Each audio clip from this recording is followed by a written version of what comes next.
अच्छा किया जीजाजी जो रोक दिया, वरना 7 भाइयों की जगह 6 रह जाते। काशीनाथ, हमें खुशी हुई तुम्हारी बहादुरी देखकर।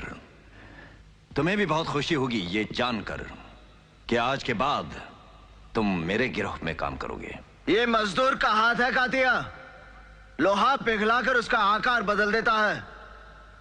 ये ताकत खून पसीने से कमाई हुई रोटी की है। मुझे किसी के टुकड़ों पर पलने की जरूरत नहीं। कीड़े मकोड़ों की तरह गली में रेंगने से बेहतर है यहां मर्दों में रहो, शेर की तरह। पिंजरे में आकर शेर भी कुत्ता बन जाता है कातिया। तू चाहता है कि मैं तेरे यहां कुत्ता बनकर रहूं? तू कहे तो भौंकूं, तू कहे तो काटूं। ऐसा ही समझो। तो क्या हमारे साथ काम करोगे तो नाम होगा तुम्हारा, इनाम मिलेंगे, रुपए पैसा मिलेगा, इज्जत होगी तुम्हारी और लोग डरेंगे तुमसे।